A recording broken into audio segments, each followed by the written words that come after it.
धरती पर एक ऐसी घटना घट चुकी है जहां महज 26 छोटे जीवों ने 2 महाद्वीपों का इतिहास खून और तबाही से लिख दिया। ये कहानी है एक ऐसी भयानक वैज्ञानिक गलती की जिसने एक साधारण कीड़े को मौत के साए में बदल दिया और एक पूरे देश की इकोनॉमी को रातों रात पलट कर रख दिया।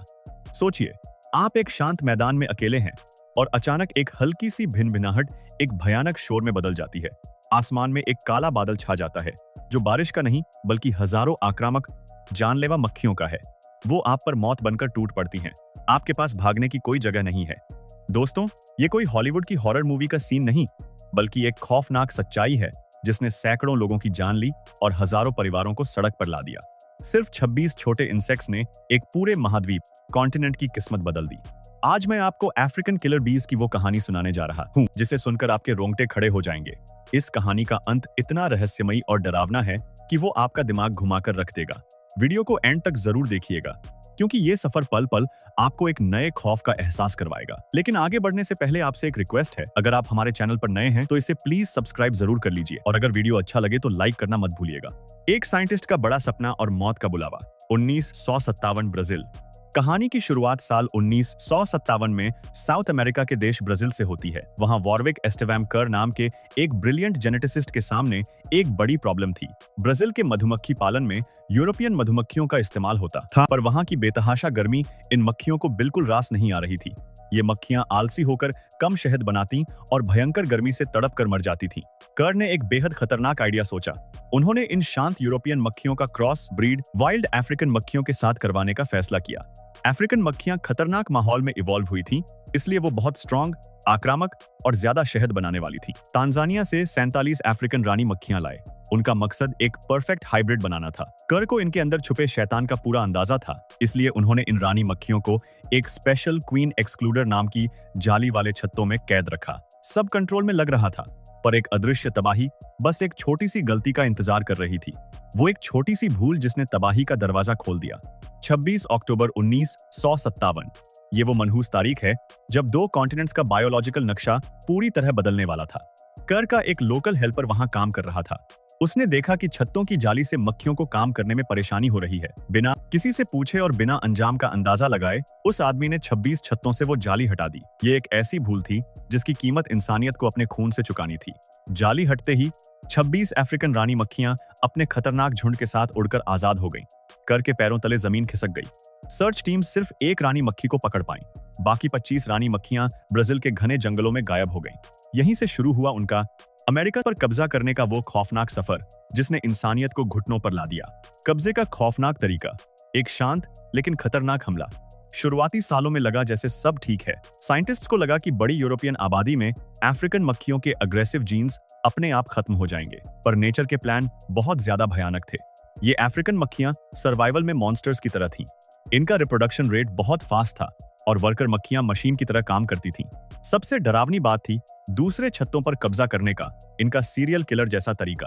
अफ्रीकन मक्खियों का झुंड यूरोपियन छत्ते में घुसकर वहां की रानी मक्खी का बेरहमी से मर्डर कर देता था। फिर अफ्रीकन रानी मक्खी अपना खौफनाक राज शुरू कर देती। सिर्फ एक सीजन में पूरा छत्ता अफ्रीकन हो जाता था। 1964 तक उन्होंने पूरे साओ पाउलो पर कब्जा कर लिया। 1980 आते आते पूरा ब्राजील उनके कंट्रोल में था और वो हर साल 200 से 300 किलोमीटर की स्पीड से नॉर्थ की तरफ मौत का साया बनकर बढ़ रही थी। मौत का तांडव, कातिल मक्खियों का कहर। इन मक्खियों की वेव जैसे जैसे आगे बढ़ी, मौत की दर्दनाक कहानियां फैलने लगी।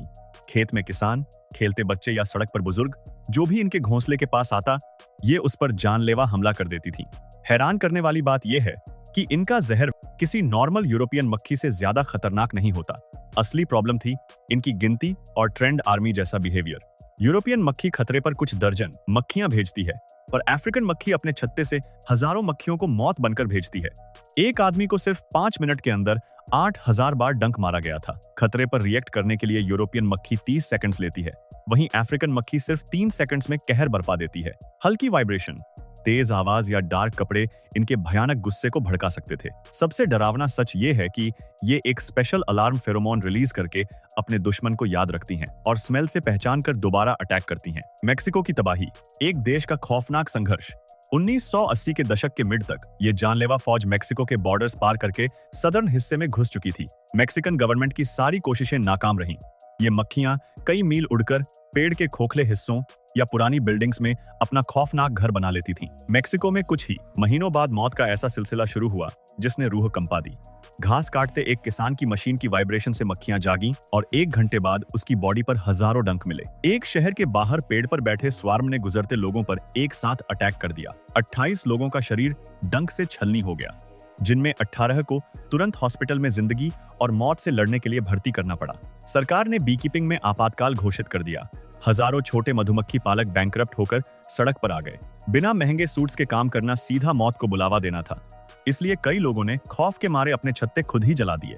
एक चमत्कारिक बदलाव, मौत के साये में छुपी एक बहुत बड़ी कामयाबी। इस भयानक तबाही के बीच एक ऐसा विरोधाभास जन्म ले रहा था जिसका किसी ने अंदाजा नहीं लगाया था। नेचर ने अगर इन्हें किलर बनाया था तो एक सुपर वर्कर भी बनाया था। ये अफ्रीकन मक्खियां हद से ज्यादा प्रोडक्टिव निकली। ये सुबह जल्दी उठकर काम पर निकलती और भयंकर जानलेवा गर्मी में भी काम करती रहती थीं। रिजल्ट ये हुआ कि एक अफ्रीकन कॉलोनी यूरोपियन कॉलोनी के मुकाबले 40% ज्यादा शहद हनी प्रोड्यूस करने लगी। ये बीमारियों के खिलाफ बहुत स्ट्रांग थी और इनमें नेचुरल इम्यूनिटी थी। बड़ी बीकीपिंग कंपनीज ने इस खौफनाक स्थिति में बड़ा बिजनेस अपॉर्चुनिटी देखा।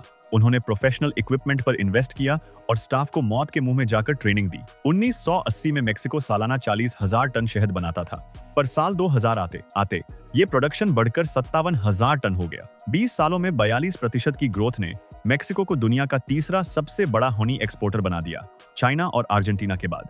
पर सफलता की कीमत खून से चुकाई गई। मेक्सिको में 20 सालों के अंदर 300 से ज्यादा लोगों की जान गई और हजारों लोग बेमौत मारे गए। आज ये अफ्रीकन बीज अर्जेंटीना से यूएसए के सदर्न स्टेट्स तक फैल चुकी हैं। 26 मक्खियों ने अपनी आबादी ट्रिलियंस में कर ली है। भारतीय नजरिया, एक खौफनाक कल्पना और हमारी असल ताकत। इस कहानी को सुनकर हमारे देश इंडिया के लिए भी एक डरावनी तस्वीर सामने आती है। इंडिया एक कृषि प्रधान देश है, जहां साउथ अमेरिका की तरह हजारों किसान बिना सेफ्टी इक्विपमेंट के छत्ते रखते हैं।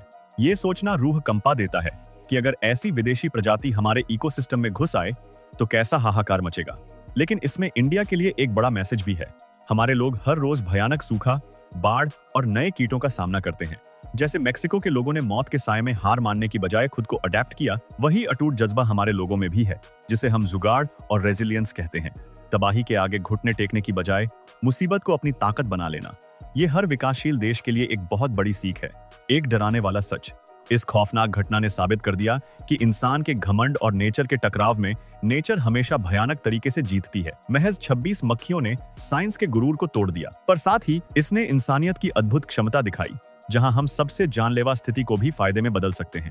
मेक्सिको ने इन किलर बीज के खौफ के बीच अपनी इकोनॉमी को नई ऊंचाई पर पहुंचा दिया। वॉरविक एस्टेवम कर का वो एक्सपेरिमेंट नेचर के साथ एक ऐसा खिलवाड़ था जिसने साबित किया कि नेचर अपना रास्ता खुद चुनती है। ये सोचना डरावना है कि अगर वो एक्सपेरिमेंट ना होता तो शायद नेचर किसी और खौफनाक प्रजाति को जन्म दे देती। अगर आपको ये वीडियो पसंद आई हो तो इसे लाइक और शेयर जरूर करें। ऐसी ही दिमाग हिला देने वाली वीडियोस के लिए चैनल को सब्सक्राइब करना ना भूलें और बेल आइकन प्रेस करें। मिलते हैं अगली वीडियो में एक और दिल दहला देने वाली कहानी के साथ। नेचर की पावर की रिस्पेक्ट करते रहें। धन्यवाद।